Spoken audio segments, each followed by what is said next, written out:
Hello friends, welcome back to Santhoshi Samayal. இன்றைக்கி நம்ம பார்க்க போகிறது ஒரு நார்த் இந்தியன் டிஷ் தான். Onion stuffed parotta. ஸ்கொயர் ஷேப்பில் பண்ணக்கூடிய இந்த பரோட்டா ரெசிபி ரொம்பவே எம்மியாகவும் டேஸ்டியாக இருக்கும், டெலிஷியஸாக இருக்கும். நைட் டின்னருக்கு இந்த ரெசிபியை நீங்கள் ட்ரை பண்ணலாம். இல்லை மார்னிங் பிரேக்ஃபாஸ்ட் கூட ஸ்கூலுக்கு குழந்தைங்களுக்கு லஞ்ச் பாக்ஸில் நீங்கள் கொடுத்து விடலாம். இது ரொம்பவே அருமையாக இருக்கும். கண்டிப்பாக இந்த ரெசிபியை ட்ரை பண்ணுங்கள். இது பாருங்கள், இப்போ இது பிரித்தா நல்லா லேஸாக நல்லா கிடைக்கும், சாஃப்டாகவும் இருக்கும். இந்த ரெசிபியோடு இன்றைக்கி நான் டால் சர்வ் பண்ணியிருக்கேன். கூடவே கொஞ்சம் சலாட் வச்சுருக்கேன். அதுக்கப்புறம் இந்த ரெசிபி எப்படி செய்யலாம் அப்படின்றது பார்க்கலாம். இந்த வீடியோ கொஞ்சம் லென்த்தியாக இருக்குது. ஆனால் ரொட்டி நீங்கள் எப்படி நல்லா சாஃப்டாக பண்ணணுன்றதை கரெக்டாக இந்த வீடியோவில் நான் உங்களுக்கு காமிச்சிருக்கேன். இது உங்களுக்கு ரொம்பவே ஹெல்ப்ஃபுல்லாக இருக்கும். நான் இப்போ கோதுமை மாவு ஃபைன்லி நல்லா பவுடராக அரைச்சது தான்.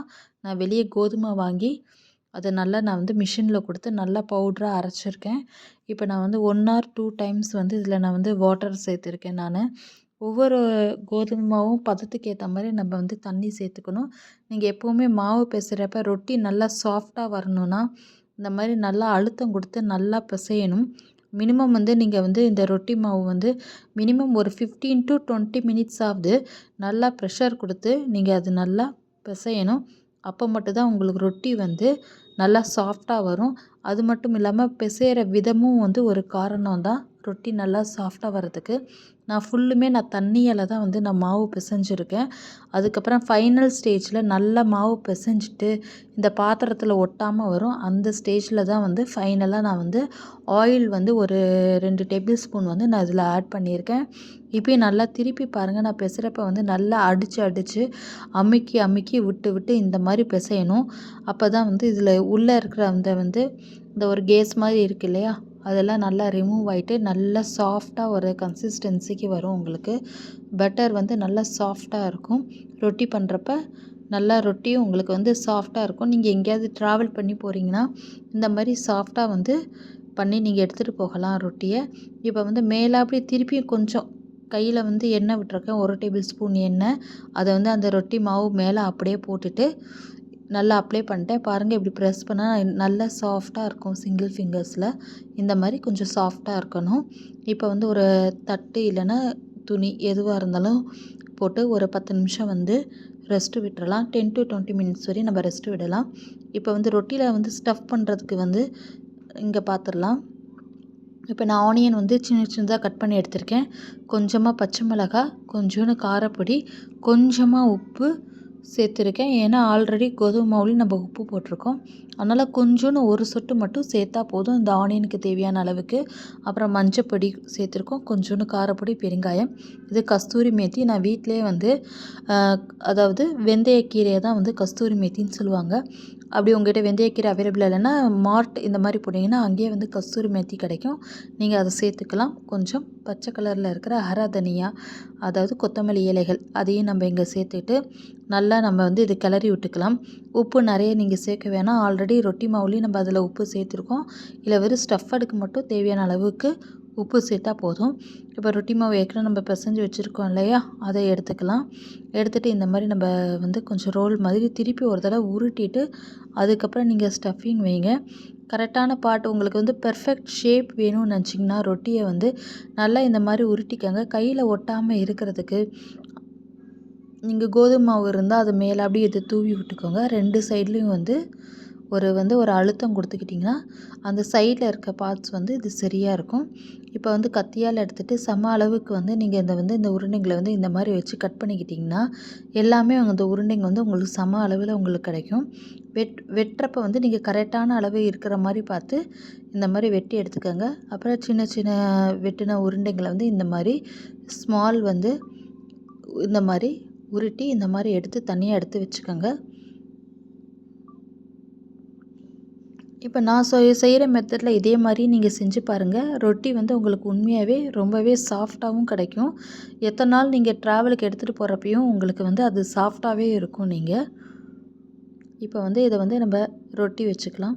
எப்போவுமே ரொட்டி ரவுண்டாக வரல அப்படின்னு நினைக்கிறவங்க கவலைப்படாதீங்க. இந்த பாருங்கள், இந்த மாதிரி ரொட்டி இப்படி போட்டு திருப்பி இந்த மாதிரி ஒரு இது பண்ணணும், அப்புறம் திருப்பணும், திருப்பி இப்படி போடணும்.